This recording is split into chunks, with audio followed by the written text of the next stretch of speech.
저희들 오늘 사사기와 룻기 개론을 또 배우고 성경을 또 읽어가려고 합니다. 이 세상을 창조하신 하나님의 말씀, 우리를 구원하신 하나님의 말씀이 우리 인생의 가장 중요한 우선순위가 되도록 인도하여 주옵소서. 이 시간 지혜를 주셔서 가르치는 사람과 듣는 사람 모두 큰 은혜를 누리는 시간 되게 하여 주옵소서. 예수님의 이름으로 기도합니다. 아멘. 네, 자, 사사기와 룻기를 가겠습니다. 성경을 여러분들이 읽어가면서 좀 유익을 누리고 있는지 궁금하네요. 그런 피드백이나 어떻게 더 이렇게 됐으면 좋겠다라는 피드백을 거의 듣질 못하니까 그냥 제가 하는 대로 하는데, 여러분들 피드백을 주시면 제가 좀 더 반영을 해가지고 그렇게 진행을 하도록 하겠습니다. 그러니까 피드백을 줘도 돼요. 이제 사사기 룻기까지 왔는데, 여기까지 성경을 쭉 꾸준히 잘 읽었다면 그것도 참 대단한 거예요. 평생 살면서 성경 한 번 못 읽고 교회 다니는 사람 참 많은데, 여러분들 지금 잘 해나가고 있는 겁니다. 모세오경을 지나서 우리 지난주에는 여호수아 말씀을 배웠는데, 여호수아 말씀 기억나나요? 전반부는 12장까지는 땅을 정복하는 과정이었고, 후반부는 뭐죠? 땅을 분배하는 거였어요. 근데 땅을 정복하는 과정이나 땅을 분배하는 과정이나 다 뭡니까? 믿음으로 그것이 정복되었고, 또 분배하는 과정 속에서도 믿음으로 그 땅을 성취하는 것들을 보게 됩니다. 여호수아는 읽으면 알겠지만 승리, 또 정복, 성취, 약속의 성취, 하나님의 땅을 취함, 이런 뭔가 신나는 내용들이 많이 들어있다고 한다면, 신기하게도 이 사사기로 넘어오면서 불과 몇십 년 만에 이스라엘 민족들의 영적인 상태가 급속도로 어두워집니다. 그러니까 여호수아가 살아있을 때, 그러니까 이 가나안 땅을 정복할 때 그 현장에 있었던 그 사람들이 죽고 나서 완전 신앙이 다음 세대가 더 신앙이 좋아야 되는데, 다음 세대가 아니라 다른 세대라는 표현이 나와요. 다른 세대가 돼서 하나님의 말씀에서 멀어진 세대들이 등장하게 되는 것을 볼 수가 있죠. 되게 참 안타깝습니다. 되게 사실 사사기는 그래서 영적으로 굉장히 어둡고 암울한 분위기를 연출하고 있습니다. 사실 그 모세에게 이미 예언을 하셨어요. 하나님께서 이스라엘 민족이 가나안 땅으로 들어가게 되면은 그 땅의 신들을 음란하게 따르기 시작할 거고, 하나님 나를 떠나게 될 거다. 이거를 이미 모세에게 약속이 아니죠. 예, 미리 말씀을 해주셨습니다. 근데 그 일이 진짜 일어났습니다. 왜 여호와 하나님을 그렇게 쉽게 떠날까요? 왜 하나님을 그렇게 쉽게 떠날까요? 그 이유는 분명한 것 같은데, 왜냐하면 여호와 하나님을 따르는 그 길이 매력적으로 느껴지지 않기 때문일 거예요. 여호와 하나님 따르려면 순종해야 되죠. 말씀을 지켜야 되죠. 뭔가 포기해야 되는 것들도 많이 있죠. 내 기준과 내가 원하는 아주 매력적인 것을 쫓아가고 싶은데 생각해 봐야 됩니다. 한번. 이게 하나님의 뜻일까? 이런 과정들 굉장히 짜증나는 거죠. 뭔가 내 인생에 내 소견에 옳은 대로 살고 싶은데, 뭔가 내 인생을 통치하는 왕이 있다는 게 짜증나는 거예요. 내 인생을 통치하시는 분이 있다는 게 짜증나는 거죠. 근데 신앙생활이 내 인생을 자꾸 하나님이 간섭하는 것 같아. 내가 정말로 좋아하는 것들을 자꾸 못하게 하시는 것 같아. 이런 생각이 들면 물론 굉장히 짜증나겠지만 그 하나님이랑 정말로 친하다면, 그러니까 내 인생에 자꾸 간섭하시고 내 인생을 자꾸 이끌어 가시려고 하는 그 하나님이 나를 정말로 사랑하신다는 것, 내 인생을 가장 잘 알고 계시다는 것, 그러니까 지혜로우신 거죠. 그리고 나를 뜨겁게 사랑하고 계시고 심지어 나를 위해서 자신의 아들을 죽이시기까지 나를 사랑하신다라는 거를 정말 깊이 이해하게 된다면, 즉 복음을 정말로 알게 된다면 하나님께서 내 인생을 간섭하시고 이끌어 가시는 게 더 이상 귀찮은 참견이나 쓸데없는 간섭처럼 느껴지는 게 아니라 정말 감사하게 되는 거죠. 그러니까 그게 신앙이 좋은 거고, 그게 믿음 생활을 건강하게 잘 해나가는 거라고 볼 수 있어요. 그렇기 때문에 우리 신앙생활을 하면서 우리 영적인 상태가 안 좋다라는 것은 어떻게 드러나냐? 분명하죠? 하나님 말씀이 이유 없이 보기 싫은 겁니다. 하나님 말씀이 괜히 부담스럽고 보고 싶지 않고 지겹고 지루한 것들이 생기는 거예요. 그렇다면 우리 영혼이 하나님에게서 굉장히 멀리 떨어졌구나라는 생각을 하게 되죠. 무릎 꿇고 기도하기 싫은 거죠. 뭔가 하나님의 뜻을 듣고 싶지 않은 겁니다. 그렇다면은 우리 영혼이 상당히 망가져 있구나. 그렇게 생각할 수 있을 것 같아요. 이제 보니까 이제 하나님을 따르는 것이 이제 점점 싫어지는 이유를 보니까 가나안 땅에 들어갔어요. 이스라엘 백성들이 가나안 땅에 들어갔더니 무슨 일이 있습니까? 그 땅의 신들이 너무나 매력적인 겁니다. 반대로 그 땅의 신들이 너무 매력적이에요. 그렇기 때문에 하나님을 따르는 것이 점점 더 어려워지는 겁니다. 이 두 가지 이유가 다 있을 거예요. 하나님 따르는 것이 싫어서 그럴 수도 있고요. 다른 것을 따르는 것이 너무나 좋기 때문에 신앙이 급속도로 하나님에게서 멀어질 수 있다는 겁니다. 잠깐 제가 자료를 좀 공유를 하면은 그래서 자, 그 땅의 신들을 한번 제가 보여드릴게요. 이게 그 땅의 신들입니다. 성경에 언급된 팔레스타인의 신들 보면 한번 여기에 정리를 해두세요. 바알은 들어봤을 겁니다. 바알. 여기에 이제 없는 신이 뭐 엘 이런 신이 있는데 바알은 남신이고 엘이라는 신이 있어요. 엘이 여신이에요. 그러니까 그 땅에 아버지 신격인 사람이 바로 바알이고요. 그 다음에 어머니 신격인 사람이 엘입니다. 그리고 제가 알기로는 이제 그 자식이 아스타롯인가 그래요. 그런데 그러니까 여기 보면은 바알은 가나안 땅에 있는 신인데, 그러니까 가나안 땅 지역 전체를 통괄하고 있는 그런 이제 좀 인기 있는 신입니다. 뭘 주관하냐면 폭풍과 비 이런 거에 강수량을 주관하는 신이에요. 당연히 인기가 있겠죠. 그러니까 비가 안 오면 팔레스타인 땅은 끝장입니다. 그렇기 때문에 비가 와야 되는데 그거를 관장하는 신이 바알이에요. 그렇기 때문에 이 바알이 인기가 많을 수밖에 없죠. 그리고 아스타롯이라는 신은 여기 보는 것처럼 다산의 신입니다. 다산. 그러니까 새끼를 많이 낳아야 되잖아요. 농경 시대에. 뭐 10마리, 20마리씩 낳아야 되니까 이 다산의 신인 아스타롯도 굉장히 뭡니까? 인기가 많겠죠. 또 모압 땅에 있는 그모스, 암몬 땅에 있는 몰록, 뭐 이런 신들, 뭐 다곤, 이 블레셋의 이제 다곤, 이제 다곤은 이제 쥐 모양입니다. 쥐 형상이고, 또 하늘 황후, 이제 별이나 이런 것들을 여기 별이가 있네. 별이가 신이네요. 그러고 보니까 하늘의 황후를 섬기는 이제 가나안의 이제 신들이 있어요. 그러니까 이 우상, 가나안 땅의 우상은요, 정리하자면 인간의 욕망과 탐욕을 투영시켜 놓은 신이에요. 그러니까 부자가 되고 싶고 장수하고 싶고 내가 원하는 대로 이 농경의 이 모든 기후와 이런 것들을 컨트롤하고 싶고 심지어 자녀도 많이 낳고 싶고 뭐 새끼도 많이 낳았으면 좋겠고 한 모든 그런 욕망들을 다 투영해 놓은 게 여기 있는 신들입니다. 그러니까 이 시대로 말하면 뭐 주식이 대박 났으면 좋겠고 내가 사놓은 아파트가 1년에 2배씩 올라가지고 한 10년 뒤에는 평생 한 3대가 먹고 살아도 부족하지 않을 돈이 될 수 있는 그런 신들, 뭐 부동산의 신들, 뭐 그럴 수도 있죠. 뭐 하여튼 여러 가지 그런 신들, 욕망이 그 집약되어 있는 모습들이라는 겁니다. 자, 보십시오. 이제 이스라엘 백성들이 눈에 보이지 않는 그 하나님의 말씀을 순종하면서 걸어가요. 근데 하나님은요, 어떤 분이십니까?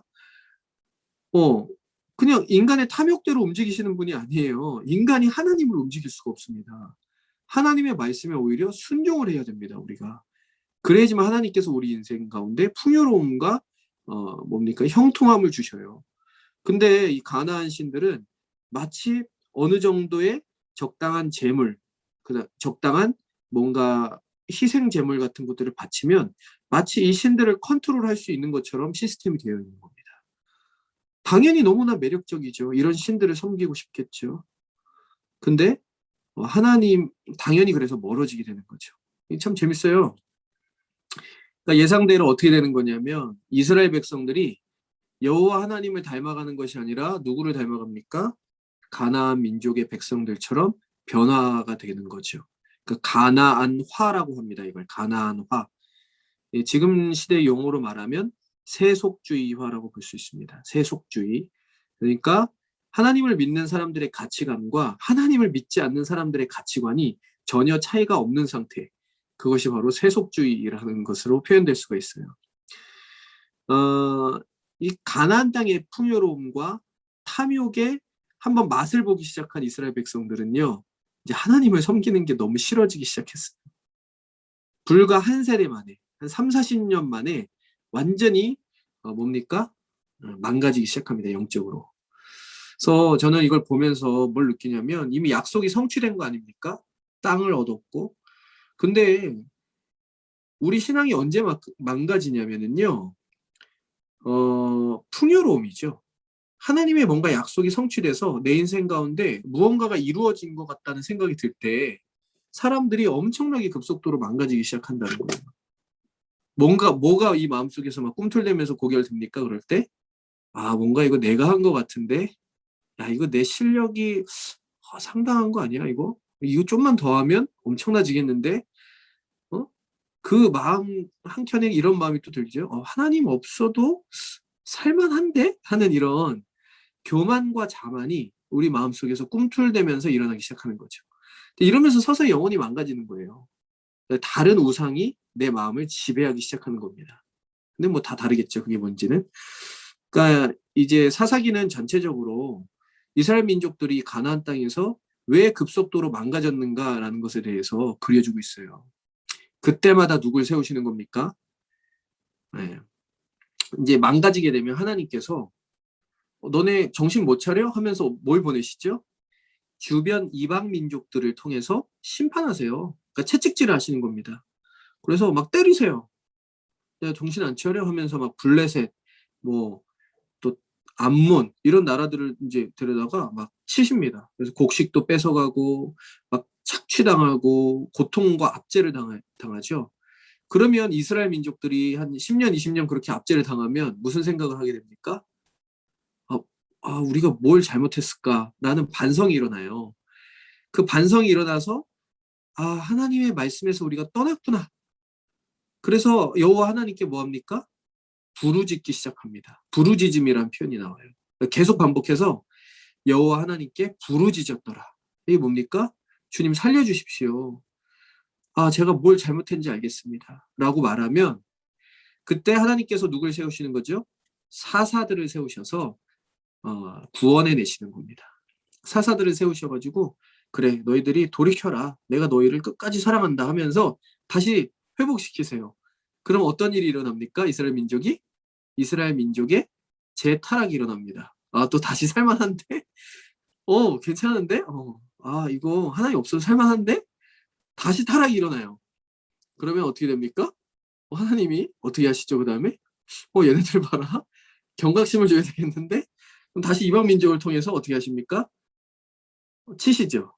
그럼 또 이번에 막 40년씩 막 통치하게 하면서 힘들게 하세요. 그럼 또 이스라엘 민족들이 뭡니까? 부르짖습니다. 하나님 잘못했습니다. 제발 살려주십시오. 그럼 또 하나님 자비로우시니까 어떻게 하죠? 사사들을 보내셔가지고 또 구원하세요. 그럼 이스라엘 민족들이 또 어떻게 됩니까? 살만한데? 또 타락합니다. 이게 사사기예요. 이거를 계속 반복합니다.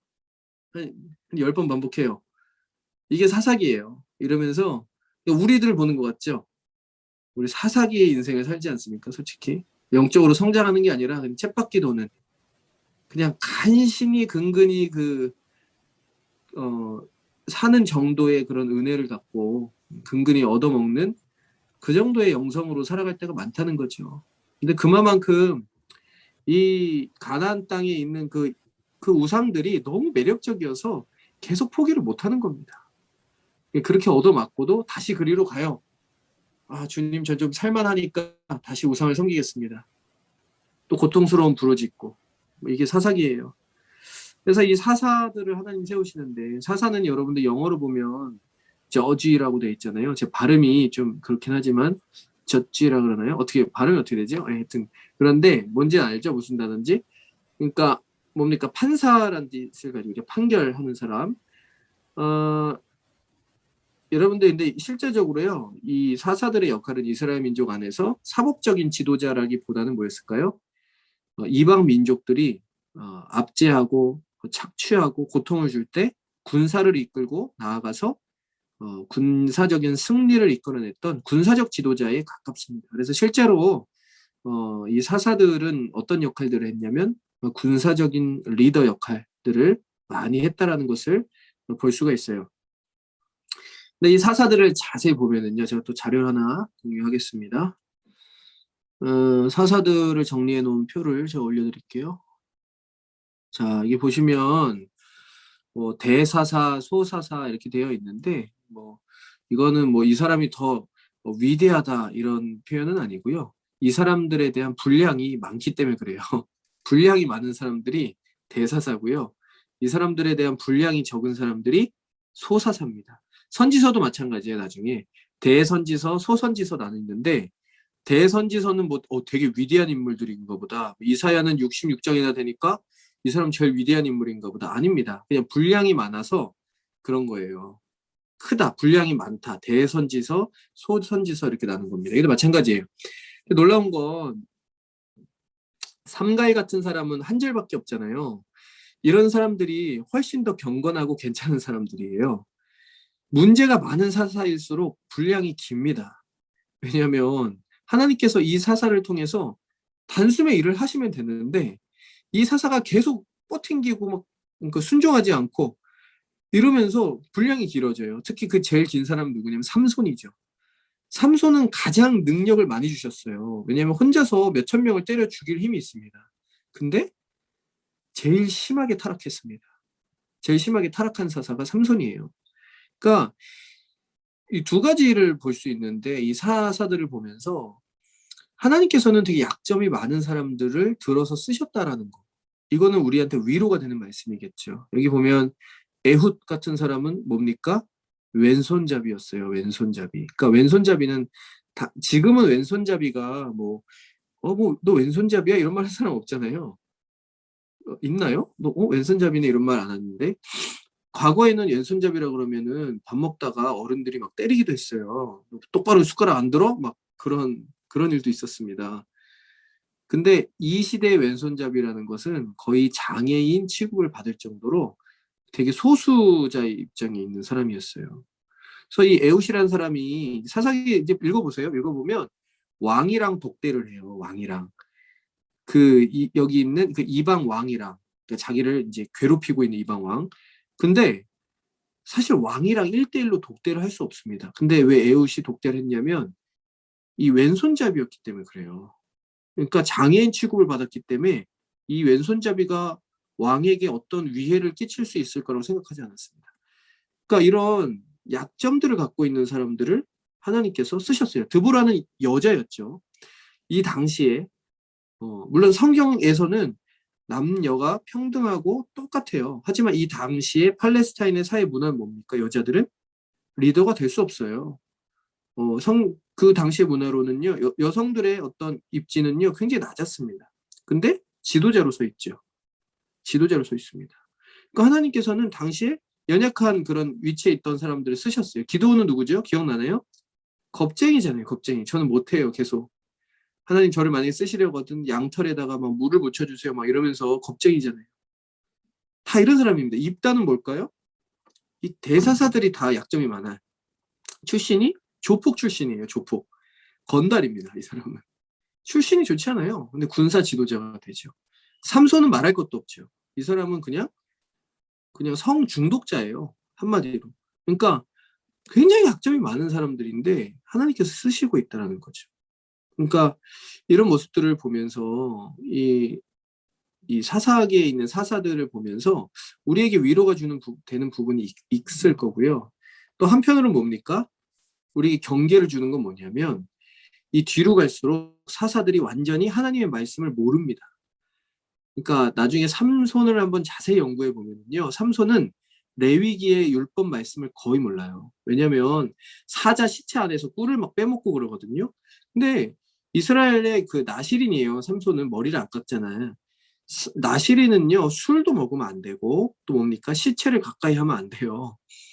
그런 거에 대한 말씀에 대한 개념이 전혀 없습니다. 그러니까 하나님의 율법에 대한 개념들이 없는 상태가 되어가는 거예요. 사사들조차도.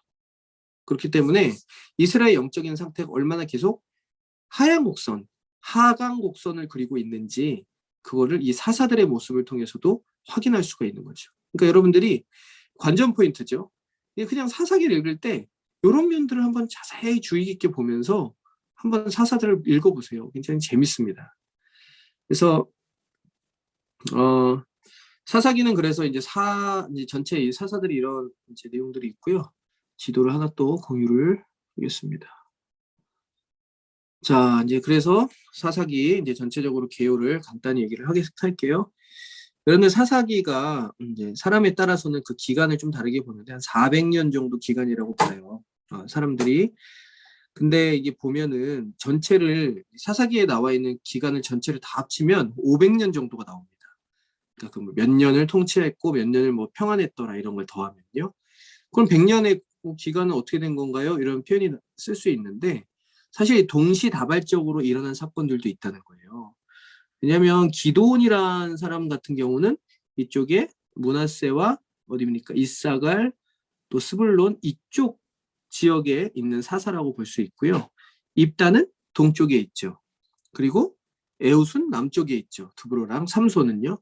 그러니까 이 사사들이 이 전체를 이끌어가는 사사는 없어요. 이게 보면은 이 몇몇 지파들 중심으로 그 지역 중심으로 이제 같이 군사적인 활동들을 했다라는 것을 의미를 하고 있습니다. 그러니까 왕이 아니에요. 사사들은 그 지역 안에서 일어났던 일들을 해결을 하는 군사적 지도자였다는 것을 볼 수가 있습니다. 그래서 요 시기가 좀 차이가 나는 것은 그렇게 이해를 할 수가 있어요.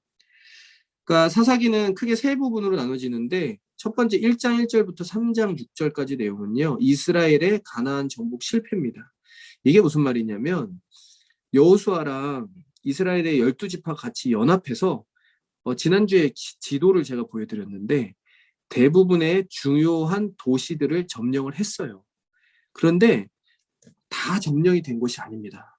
여러분들 그 책 읽어보면 너무 감동적인 게 여호수아에 이런 표현이 나와요. 땅 분배를 한 다음에 이런 표현이 나오죠. 아직도 정복할 땅이 많이 남아있나니. 저 여러분들하고 지난주에 여호수아 통독 같이 했거든요. 저도 이제 다 읽었는데 저는 그 말씀이 제일 와닿습니다. 그러니까 그동안에 잘 안 보였는데 아직도 이 땅에 정복할 땅이 많이 남아있다. 이런 표현을 쓰세요. 그러니까 이 땅에는요. 아직 정복해야 될 땅이 굉장히 많이 남아있어요. 그래서 이제 각 지파별로 이제 그 땅을 정복할 일들이 남아있습니다. 사사기 1장을 읽어보면은요. 유다 지파가 올라가고 어느 지파가 올라가서 싸워요. 남아있는 지역들을 점령하기 시작해야 되는 겁니다. 그런데 계속해서 반복되는 말이 나옵니다. 뭡니까? 그 땅을 다 정복하지 못하였더라. 정복하지 못하였더라. 여러분들 그래서 그 땅에 남아있는 백성들이 이방 민족들이 결국 뭐가 됩니까? 이스라엘 민족들에게 올무가 되었더라. 가시가 되었더라. 이런 표현이 나옵니다. 그러니까 다 정복하지 못했던 그 이방 민족들이 이제 계속해서 사사기에 나옵니다. 이제 계속해서 이제 이스라엘 민족들을 괴롭히기 시작하는 겁니다. 역으로. 그러니까 여러분들 저는 이제 요거를 영적으로 많이 해석하면 하나님께서 이미 우리에게 승리를 주셨는데 우리 안에서 계속해서 정복하지 못하는 죄와 또 우리가 사랑하는 우상의 문제들이 담아 있어요.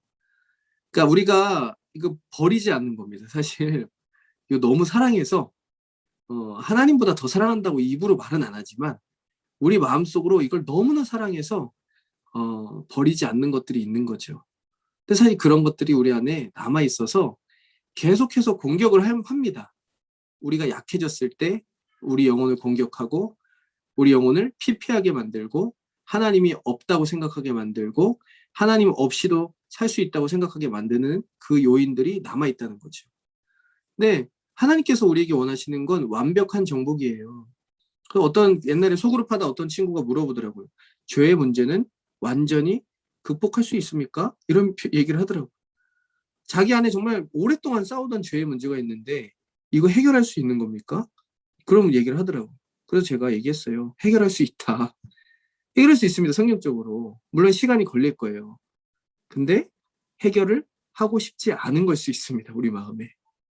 은근히 남겨놓고 즐기고 싶은 게 있거든요. 우리 마음에. 마음의 안식처로 삼고 싶은 게 있어요. 하나님 없어도 될 만큼 매력적인 뭔가를 내 안에 남겨놓고 싶은 게 있는 거죠. 근데 사실 그러면 그게 나중에 우리 큰 고통으로 다가옵니다. 어느 순간 정말 우리 마음을 찢어지게 만드는 그런 아픔으로 다가오는 순간도 있을 거예요. 물론 하나님이 여러분들 버리시진 않습니다. 여러분은 하나님 자꾸 버려도 하나님은 여러분들 버리진 않으세요. 하지만 고통스럽죠, 삶이. 피폐하죠, 영적으로. 성장이 없는 것 같죠. 그 이유는 우리가 죄와의 끈질긴 싸움을 하지 않기 때문이에요. 의지적으로.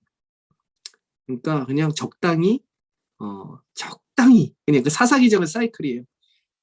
그냥 살 수 있는 만큼의 딱 은혜만 받으면서 사는 거예요.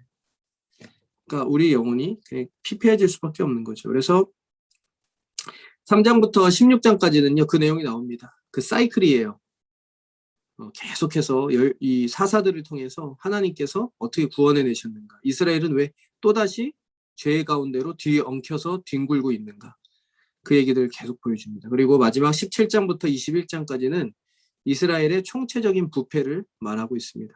이거 읽으면 이거는 소돔과 고모라를 연상시킵니다. 그러니까 이스라엘 백성들 안에서 완전히 타락한 모습을 보여줘요. 완전히 타락한 모습. 나중에 사사기를 한번 강의를 하게 되면 훨씬 더 자세하게 얘기를 할 것들이 많은데 그냥 사회적으로, 종교적으로, 정치적으로 완전히 맛이 갔다라는 것을 보여주고 있습니다. 그래서 여기까지 보고요. 여러분들 제가 올려드린 그 성경 시험 문제 거기도 보시면은요, 제가 아까 설명했던 그 내용들이 잘 나와 있는데, 자, 아까 제가 설명한 내용입니다. 이스라엘이 범죄를 하면 하나님이 진노를 하시고요. 그 다음에 하나님께서 정신 차리게 하시려고 채찍질을 하시죠. 이방 나라의 압제. 여러분 여기에서 채찍질의 핵심은 하나님의 부재입니다. 하나님께서 계시지 않는 것 같은 시간들이 있고 소리쳐도 하나님께서 구원해 주시지 않는 것 같은 영적인 그 공허함을 느끼게 하시는 거죠. 근데 이제 그걸 느끼고 이제 내가 죄를 지었구나. 하나님께 이스라엘이 부르짖습니다. 제가 죄를 지었습니다. 부르짖어요. 그러면 사사들을 통해서 하나님께서 구원해 내신다는 거죠. 그리고 다시 이스라엘의 범죄가 시작됩니다. 이게 이 사이클이라는 거예요. 사사기. 자, 그래서 이 사사기에는요. 전반적으로 요 말씀이 한 4-5번 반복이 됐는데 뭡니까? 그때에는 이스라엘에 뭐가 없었을까요? 이거는 외우면 되죠. 그때 이스라엘에 왕이 없었으므로 사람마다 자기 뭐에 옳은 대로 행하였더라? 자기 소견에 옳은 대로 행하였더라. 이게 계속 반복됩니다. 여기서 왕이라는 건요, 물론 정치적인 왕, 정치 시스템으로서의 왕이라고 볼 수도 있지만 여기서 왕은 누구예요? 신정국가잖아요, 이스라엘은. 하나님, 통치자 하나님께서 없었다는 겁니다. 하나님이 통치를 받아들이지 않는 삶을 살았기 때문에 자기 소견에 옳은 대로 살기 시작했다는 거죠. 사실 이게 되게 매력적이라고 생각하는 사람들이 많지만 너 생각에 옳은 대로 살아. 하지만 영적인 입장에서는요. 사실 비참한 거죠. 외로운 겁니다. 사실. 그러니까 우리를 창조하시고 우리를 무한하게 사랑하시는 그분의 품 안에 있지 않고 내 스스로 모든 것을 해결하고 선택하고 판단하고 결정하고 성취하고 이뤄가야 된다는 거는요. 굉장히 고단하고 힘든 삶이에요. 근데 우리는 그걸 자꾸 선택하고 싶죠. 되게 매력적인데 뭔가 인생에 멋진 보람이 있을 것 같은데 물론 보람은 있죠. 그걸 하지 말라는 건 아닙니다. 근데 하나님 없이 그 일들을 하기 시작할 때 우리는 영적으로 굉장히 피폐함을 겪게 된다는 거죠. 그래서 이제 사사기를 이렇게 정리를 했어요. 여러분들이 사사기 쭉 읽으면서 그 내용들을 좀 보시면 좋겠고요. 자, 이제 룻기로 넘어가겠습니다. 7분 만에 룻기를 정리해야 되네요. 룻기를 보면은 자, 룻기는요. 그 위치상 어디에 놓여 있습니까? 사사기하고 사무엘 상하 그 사이에 놓여 있죠. 사사기하고 사무엘 상하 그 사이에 놓여 있는 게 룻기입니다. 왜 그럴까요? 이 문제기도 한데 왜 거기에 놓여 있을까요? 여러분들 룻기를 잘 읽어보면은요. 이제 맨 마지막에 마지막 장에 보면 이 룻기가 누구를 낳고 결국 누구를 낳습니까? 다윗을 낳았다는 얘기가 나옵니다. 다윗. 그러니까 지금 사실 룻기는 뭐의 이야기냐면 다윗 왕조의 기원이죠. 다윗 왕조가 어떻게 생겼는가 그 기원이죠. 근데 이 룻은요 이방 여인입니다. 한마디로 지금도 한국 안에 있는 외국인들에 대해서 여러분들 뭐 잘 어울리거나 뭐 쉽지 않잖아요. 외국인들이 사는 것이. 하지만 당시에 이방인들이 이스라엘 사회 안에 들어와서 사는 것은요. 상당히 어려운 일이었을 거예요. 근데 이 룻이라는 사람이 결국에는 어디에 족보에 올라가는 거죠? 예수 그리스도의 족보 위에 올라가는 거죠. 마태복음에 보면. 그러니까 이거는 정말 되게 희망적인 이야기예요. 룻기는요, 그냥 이 사사기 시대가 배경이거든요. 이 룻기의 배경은요, 사사기입니다. 그러니까 사사기 시대에 있는 하나의 에피소드를 확대를 해가지고요. 클로즈업이라고 하나요? 뭐라 그러죠? 그거를 영화로 하여튼 줌인이라고 하나요? 하여튼 아주 클로즈업 해가지고요. 그 이야기를요, 보여주는 거예요. 사사기 시대가 400년 동안 너무나 어둡고 영적으로 타락했고 그리고 너무나 끔찍한 일들이 많이 일어났는데 룻기를 봐라. 뭐예요? 하나님께서 이 이방 여인, 정말 아무 희망도 없는 이방 여인을 통해서 이루어가고 계시는 구원의 스토리가 있다. 이걸 보여주는 겁니다. 그래서 캄캄한 밤 하늘에 한 줄 뭘까요? 별과 같이 떠 있는 책이다. 이런 표현을 써요. 정말 칠흑같이 어두운 밤에 별 하나가 떠 있는데 룻기가 바로 사사기에 떠 있는 별과 같은 책이라고 그런 표현을 많이 씁니다. 그 희망이죠. 룻기를 보면서. 가장 절망적인 사람들이 가장 하나님의 회복을 경험하는 것들을 봅니다. 누굴 통해서? 보아스라는 사람이죠. 여러분, 이 보아스가 누구예요? 보아스가? 예수님의 족보상에 보면은요, 지난주에 나왔던 라합과 살몬이라는 사람의 자식이죠. 그러니까 이거 되게 은혜가 있는 거예요. 은혜가 계속 이어져 내려오는 겁니다. 은혜가 내려져 오는 거죠. 근데 이 보아스라는 사람은요, 이 엘리멜렉 가문에 있어서 가까운 친척이었어요. 가까운 친척. 여기서 이제 한 가지 이제 룻기에서 알아둬야 될 게 뭐냐면 고엘 제도입니다. 고엘 제도. 스토리는 여러분들 안다는 전제하에 설명을 안 하고 있어요. 이 고엘 제도가 뭐냐면 완전히 파산한 그 집안을 갱생시켜주는, 회생시켜주는 그러한 어떤 일들이에요. 제가 이제 뭐 여러분들이 우리 한국 사회 안에 그 신용 불량자들 많잖아요. 여러분들 제가 최근에 들었는데 8천만 원 빚진 사람이 빚이 들어가지고 사채를 썼는데 4억으로 늘어났답니다. 여러분 사채를 쓰면은요 인생이 망가지는 거 알죠? 그래서 정호야 절대 사채를 쓰면 안 돼. 100만 원이라도 쓰면 안 된다. 이자가 많아져요. 근데 여러분의 희생을 회복할 수 있는 방법이 있습니다. 10년 동안 도망 다니면 법적으로 탕감이 돼요. 10년 지나면은요, 공소시효 끝나가지고 끝이에요. 그게 그냥 채무가 면제됩니다. 10년 지나면. 그래서 이 사채를 쓴 사람들이 그 깡패들이 가가지고 맨날 막 이렇게 두드려 패고 막 갚으라 그러잖아요. 그 이유가 10년 지나면 없어져요, 그게. 아니, 깡패들이 잘했다는 얘기가 아니고 그런 이유가 있는 겁니다, 거기에. 그래서 제가 그 얘기 듣고 되게 최근에 그 부동산 어떤 전문가 졸업생 한 명 만났는데 책을 출간할 예정이라고 하더라고요, 자기가. 네. 그런 갱생 제도가 있다고. 그런 이제 사채로 인해서 고통받는 사람들. 그래서 너무 신기했어요. 근데 그 얘기를 자세히 듣는데 가능하구나 그게. 이런 얘기 들었는데 이게 중요한 건 뭐냐면은요. 이 고엘 제도가 약간 이거랑 비슷해요. 그러니까 그 사람의 집안을 갱생시키는 거예요. 엘리멜렉 집안이 완전히 땅도 팔아버리고 완전히 멸망 가문입니다. 멸망 가문. 그리고 심지어 엘리멜렉과 그 아들들 둘이 다 그 땅에서 죽었어요. 이방 땅에서. 그리고 여자 셋이 온 겁니다. 여자 셋이 왔는데 아무런 기반이 없어요. 그러니까 이제 이삭이나 이런 걸 주워서 먹어야 되는데 근데 이제 원래대로라면은 유대인의 법에서는요. 그것을 회복시켜줘야 돼요. 누가? 가장 가까운 형제나 친척이 그것을 회복시켜야 돼요. 예를 들면 이제 여기 지금 둘이 앉아 있는데 저기 어진이랑 별이가 있는데 어진이가 완전히 망했어요.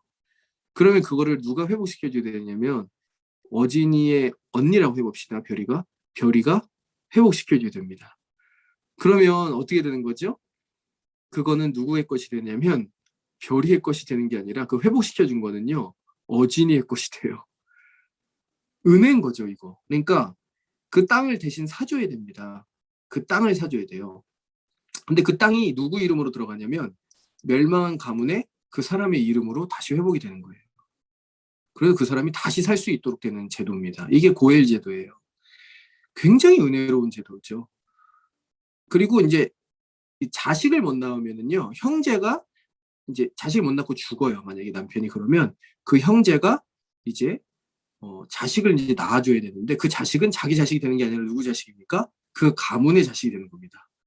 그렇기 때문에 자기 호적이 들어가는 게 아니에요. 그러니까 이거 하고 싶겠습니까? 고엘 제도? 지금으로 치면은 아무도 안 하고 싶을 겁니다. 그래서 이 당시에도요, 이게 제도가 많이 무너졌었어요. 무너졌는데 이 보아스라는 사람은 굉장히 신실한 사람이었기 때문에 그걸 행하는 겁니다. 그 일을 행하는 거예요.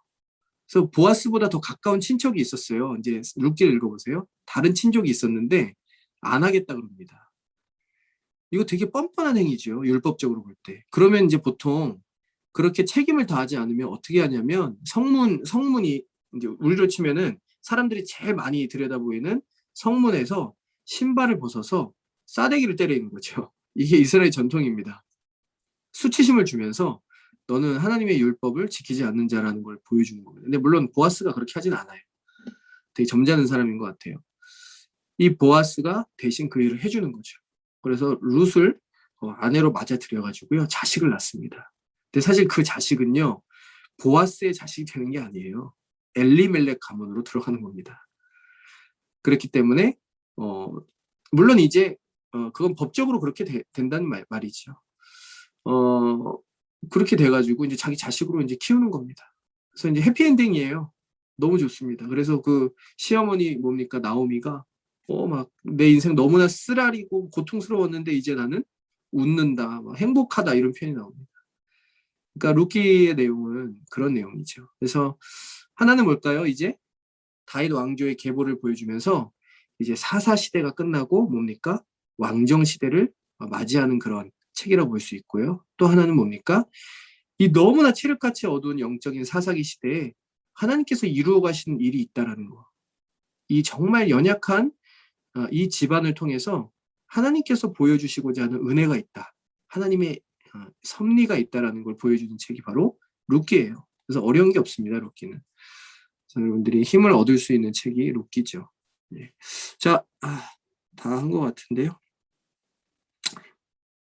네, 정리를 좀 했습니다. 사사기 룻기 좀 이해가 되나요? 무슨 내용인지? 예. 질문이 있어요? 정확히 41분이 끝났습니다. 질문이 없어서 너무 좋아요. 저는 빨리 끝낼 수 있어서 옛날 기수들은 성경을 읽고 강의를 해서 질문이 강의보다 더 길 때도 있어가지고 너무 힘들었는데 자 그럼 또 열심히 사사기 룻기 이번 주에 읽고 힘내보도록 합시다. 네, 기도하고 마칠게요. 하나님 아버지 사사기와 룻기를 통해서 저희들에게 말씀하시고자 하는 것들을 말씀하여 주시옵소서. 여전히 죄를 사랑하고 하나님께 지배받고 하나님의 통치를 거부하기 너무나 좋아하는 우리들의 영혼이지만 하나님께서는 우리를 끝까지 포기하지 아니하시고 주님의 백성으로 훈련시키시고 연단시켜 나가시는 줄로 믿습니다. 한 걸음 한 걸음 정말 주님 그 길을 따라 나설 수 있도록 인도하여 주옵소서. 또 사랑하는 우리 훈련생들 한 주간 성경을 보며 또 영적인 투쟁을 해나갈 때 하나님께서 주시는 남모르는 기쁨, 감사, 평안, 소망이 가득할 수 있도록 인도하여 주옵소서. 감사드리며 예수님의 이름으로 기도합니다. 아멘.